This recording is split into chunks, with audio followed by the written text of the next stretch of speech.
We're restructuring. Hope there's no hard feelings. You understand how business works. My name's Frank Delaney. I'm 64 years old, and I've spent 29 years keeping Crestwood Technologies running. 29 years of showing up at 5:30 in the morning, fixing what was broken, training every new hire who walked through those doors. Can you imagine giving nearly 3 decades to a company, only to be betrayed just days before your reward? Stay tuned to Jake's Revenge for the shocking twist in my story. I never took a sick day. Never complained when they asked me to work weekends. Never said no when they needed someone to stay late and make sure the servers didn't crash overnight. 4 days. That's all I had left before my full pension benefits kicked in. For days before I could walk out of there with my head high and my future secure. 29 years and 11 months of service, and Brandon Chase just told me I was done. He didn't even look at me when he said it, just stared at his laptop screen like I was some line item on a spreadsheet he was crossing out. The conference room felt smaller than usual, the fluorescent lights buzzing overhead like they always did when the building got quiet. I could see through the glass walls to the cubicles where people I trained were working, completely unaware that the guy who'd shown them how to fix the air conditioning system and taught them which vendors to trust was getting his walking papers. Budget cuts, Brandon continued, finally glancing up. We're moving in a leaner direction. Nothing personal, Frank. Just business. I nodded. What else was I supposed to do? Argue? Beg? I'd seen other guys my age get escorted out by security for making a scene. That wasn't going to be me. What would you do if your loyalty was thrown away like it was nothing? Find out how I fought back on Jake's Revenge. The termination paperwork was already printed and waiting in a manila folder. Standard stuff, final paycheck calculations, COBRA information, return of company property. I signed where they told me to sign. Dated everything with the same pen I'd been using for the past 5 years, the one with the Crestwood logo that was starting to fade. Badge and keys, Brandon said, holding out his hand. I unclipped the ID badge from my belt, the same spot it had lived for nearly 3 decades. The plastic was worn smooth from years of swiping through card readers. My employee photo looked younger, taken back when my hair was still brown, and I thought I'd retire from this place with dignity. The keys felt heavier than they should have. Master keys to every door in the building, keys to the equipment rooms, the supply closets, the loading dock. I'd been trusted with everything. I placed them in Brandon's palm without a word, picked up my copy of the paperwork, and walked out. Past the cubicles where people were already looking away. Past the break room where I'd eaten lunch at the same table for 29 years. Past the security desk where I'd checked in thousands of times. The parking lot was quiet. My truck started on the first try, same as always. I sat there for a minute, engine running, looking back at the building. Something felt off about the whole thing, but I couldn't put my finger on what. I built my life around that place. Started there when I was 35, fresh off a divorce that took half of everything I owned. The job wasn't glamorous. Facilities management meant I was the guy who fixed the plumbing when it backed up and made sure the heat worked in winter. But it was steady work with good benefits. And they promised me that if I stuck around, they'd take care of me when I got old. Crestwood wasn't much back then, maybe 50 employees, 2 buildings, still trying to figure out what kind of tech company they wanted to be. I watched them grow, helped them expand into 4 buildings across the industrial district. When they needed someone to oversee the construction of the new data center, they asked me. When the city inspectors came around asking questions about building codes, they sent me to deal with them. I trained every facilities person who came after me. Showed them how to read the blueprints, how to negotiate with contractors, how to keep everything running without breaking the budget. Most of them moved on to better jobs eventually. I stayed. This was my place. My wife passed away 8 years ago. Cancer. The company health insurance covered most of the treatments, and Brandon's predecessor let me take all the time I needed for doctor appointments and hospital stays. When she died, half the office came to the funeral. They were good people, good company. Brandon was different when he took over 3 years ago. Younger, business degree from some fancy school.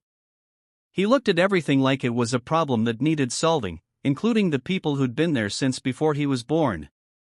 Started bringing in consultants to optimize operational efficiency. Started talking about right-sizing the workforce. The signs were there if I'd wanted to see them. Brandon stopped saying hello when he passed me in the hallway. Stopped including me in the monthly department meetings. When I submitted my budget requests, they came back with questions I'd never had to answer before. Why did we need so many maintenance contracts? Could we get by with fewer safety inspections? Wasn't I getting a little old to be climbing ladders and crawling around in equipment rooms? I figured he was just trying to assert himself as the new boss, show everyone he was making changes. I'd seen it before with other managers. They come in, make some noise, then settle into the routine once they realize how things actually work. But there were other things, too. Conversations that stopped when I walked into a room. Meetings I wasn't invited to anymore. A new hire in facilities who asked me questions about my job responsibilities, things he shouldn't have needed to know unless someone was planning to have him take over. I should have paid more attention, should have asked more questions. But I was 4 days away from my pension vesting, and all I could think about was making it to the finish line. That night, I sat at my kitchen table with the termination paperwork spread out in front of me. The numbers didn't add up the way they should have. According to my calculations, I had 29 years and 11 months of service. According to their paperwork, I had 29 years and 10 months, 1 month short of full pension benefits. I pulled out my old employee handbook, the one from 15 years ago when they changed the retirement policy. It was clear as day, 30 years of service or age 65, whichever came first, for full benefits. I was 64 with 29 years and 11 months. 4 more days, and I would have hit the 30-year mark. Then I remembered the company-wide memo Brandon had sent out just last month. I kept a copy because it seemed important. Updates to the employee handbook, clarifications about retirement benefits, assurance that the company was committed to honoring all existing agreements. I found it in my filing cabinet right where I'd left it. Effective immediately, all retirement benefit calculations will be based on continuous years of service as defined in the current employee handbook. Employees approaching retirement eligibility should review their service records to ensure accuracy. I read it 3 times. Then I got out my calculator and started going through my pay stubs. Every single one going back 15 years. Holiday pay, overtime, vacation days, sick leave, everything was documented. Everything matched up to 29 years and 11 months of service as of this Friday. They'd miscalculated on purpose. Or maybe they just hoped I wouldn't notice. I thought about calling Brandon, demanding they fix the paperwork. But what was the point? He'd already made it clear that I was done.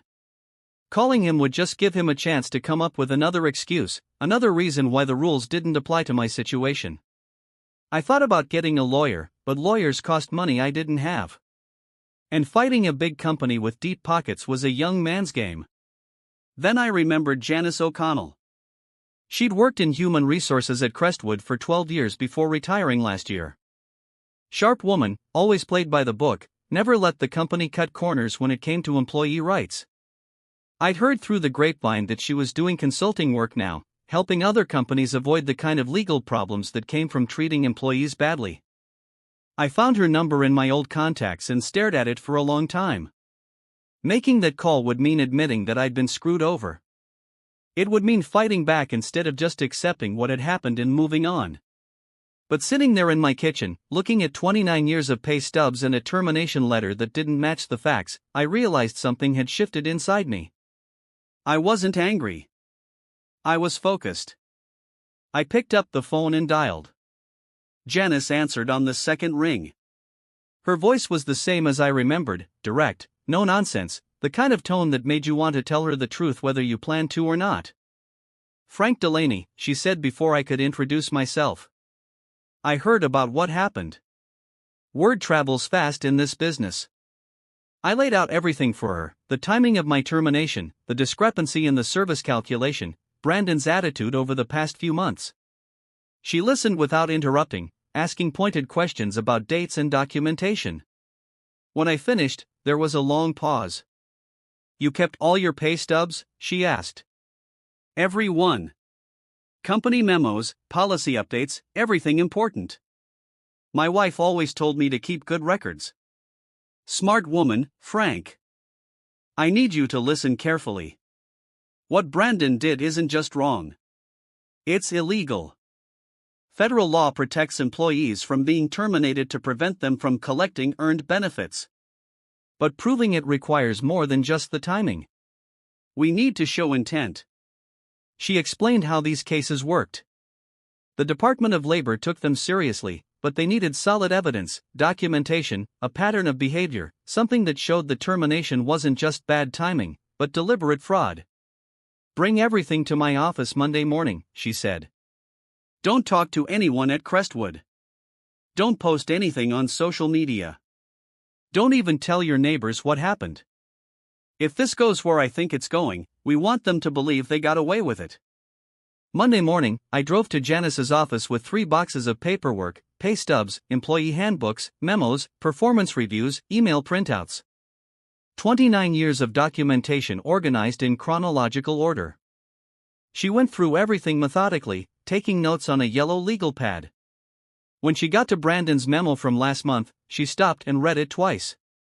This is golden, she said. He put it in writing that service calculations should be accurate. Then he fires you with an inaccurate calculation 4 days before you hit 30 years. Either he's incompetent or he's lying.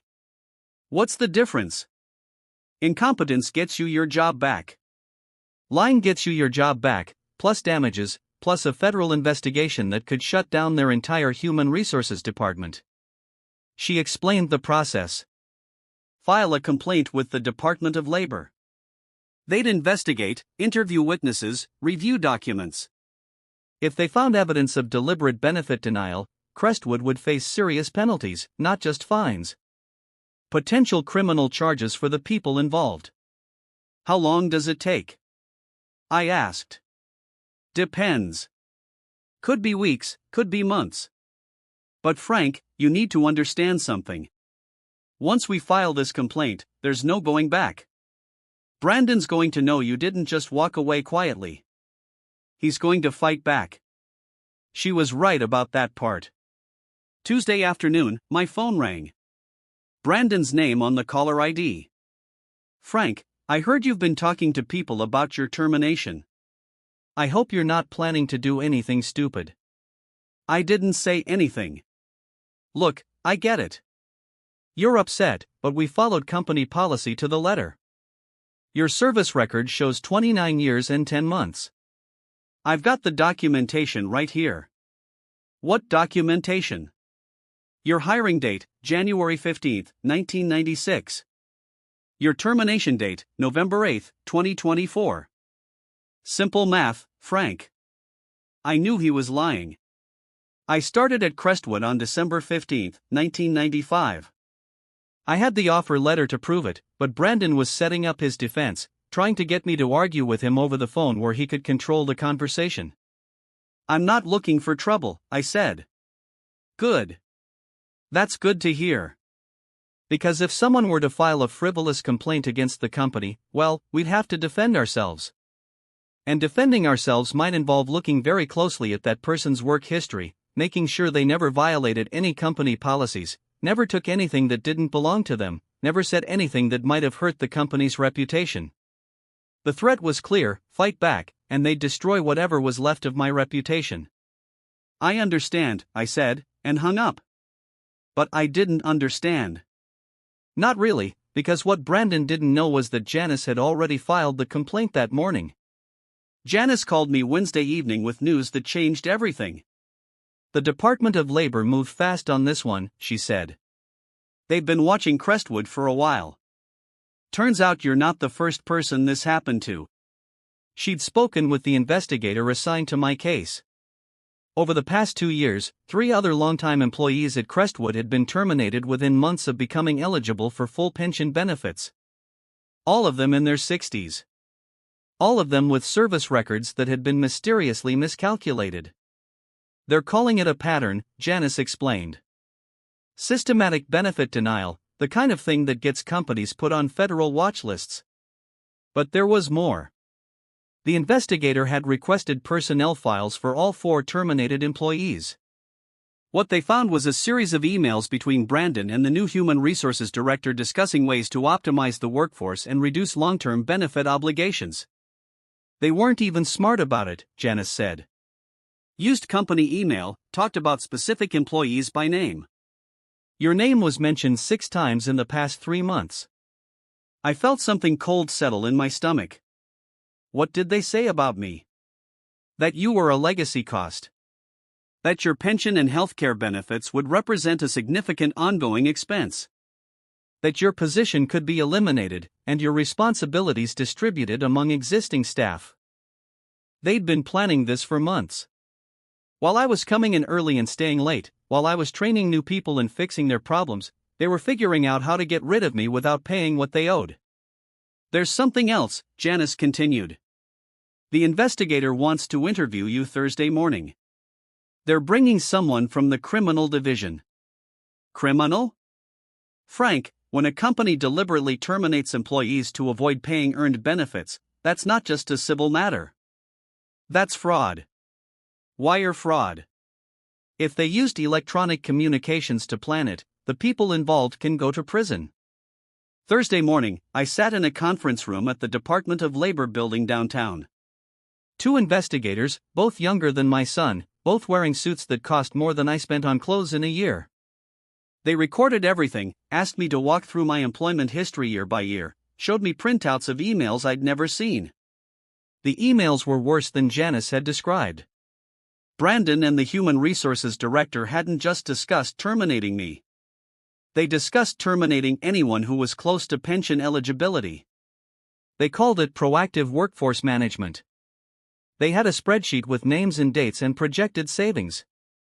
Mr. Delaney, one of the investigators said, based on what we've seen, we believe Crestwood Technologies engaged in a deliberate scheme to defraud multiple employees of earned benefits. Your case is just the most recent example. They showed me documents I'd never seen before, internal company communications about the cost of maintaining older employees, memos about renegotiating pension obligations, a presentation to the board of directors that included a slide titled Legacy Employee Transition Strategy. My name was on that slide, along with the names of the 3 other employees who'd been terminated. We were all listed under Q4 optimization targets. We're going to need you to testify, the other investigator said. This is going to trial. Federal court. The people responsible are going to be held accountable. I thought about Brandon sitting in that conference room telling me it was just business, nothing personal. I thought about 29 years of getting up before sunrise, of fixing things that were broken, of believing that loyalty would be rewarded. What do you need me to do? The federal investigation moved faster than anyone expected. By the following Monday, investigators had seized Crestwood's email servers and interviewed 6 current employees. By Wednesday, they'd executed a search warrant on Brandon's office in the Human Resources Department. Janice kept me updated on everything. The investigators had found more evidence than they knew what to do with, internal documents dating back 3 years showing a systematic plan to eliminate older employees, spreadsheets calculating pension savings, email threads discussing the best timing for terminations to avoid legal challenges.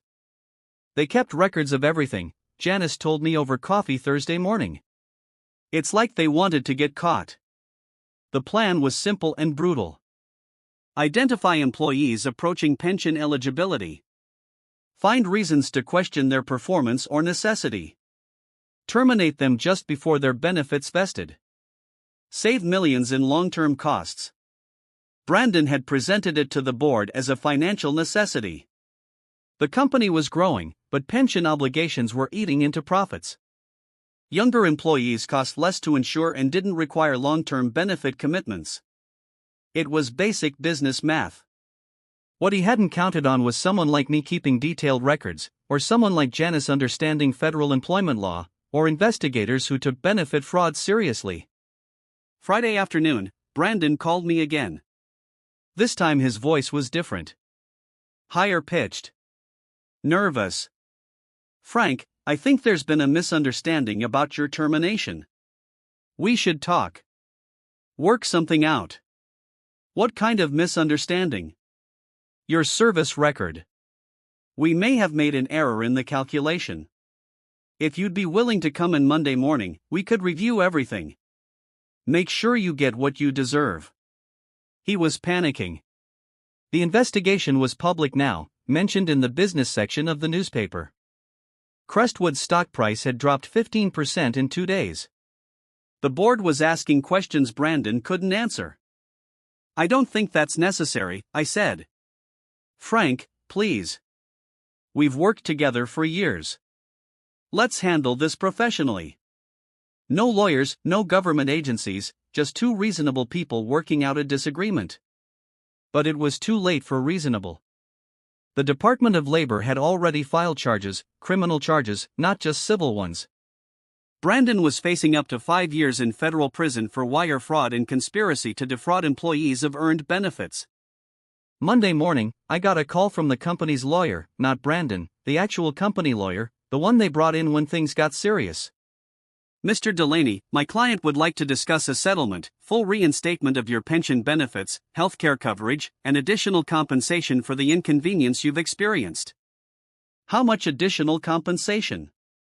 We're prepared to offer $50,000, provided you agree not to pursue further legal action.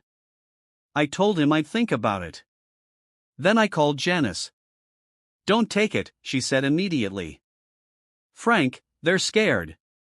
The criminal charges are just the beginning. Once this hits federal court, other employees are going to come forward. This is going to be a class action lawsuit worth millions. She was right. By Tuesday, the Department of Labor had been contacted by 8 more current and former Crestwood employees who suspected their terminations or benefit calculations were fraudulent. By Thursday, it was 15. The local news picked up the story. Federal investigation targets local tech company. Brandon's photo was on the front page of the business section, looking uncomfortable in a suit that suddenly seemed too big for him. I didn't have to do anything but wait. The system was working exactly the way it was supposed to work. And Brandon was about to learn what it felt like to have your future decided by someone else. Tuesday morning, I was drinking coffee and reading the newspaper when my phone rang. Janice calling earlier than usual. Turn on channel 6, she said. Now. I found the remote and switched to the local news. Brandon Chase was being let out of the Crestwood building in handcuffs. Federal agents carrying boxes of documents behind him. The reporter was talking about wire fraud charges and conspiracy to defraud employees of earned benefits. Federal prosecutors alleged that Chase and Human Resources Director Patricia Walsh engaged in a systematic scheme to terminate longtime employees just before they became eligible for full pension benefits, the reporter said. The alleged fraud cost affected employees hundreds of thousands of dollars in earned benefits. The camera showed Brandon stumbling slightly as the agents helped him into a federal marshal's vehicle. His face was pale, his usually perfect hair disheveled. He looked smaller than I remembered. The indictment charges Chase with 14 counts of wire fraud and conspiracy, the reporter continued. If convicted, he faces up to 70 years in federal prison. I turned off the television and sat in the quiet of my kitchen. 29 years of getting up before sunrise, of fixing things that were broken, of believing that loyalty mattered. It had mattered, just not the way I thought. Janice called back an hour later with more news. The Department of Labor had completed their investigation. 18 employees had been affected by the scheme. Total damages exceeded $2 million. Crestwood's board had voted to terminate Brandon and Walsh immediately and had agreed to full restitution for all affected employees. Your pension is fully restored, she said, backdated to when it should have vested, plus healthcare benefits and additional compensation for damages. How much additional compensation? $200,000, plus your legal fees.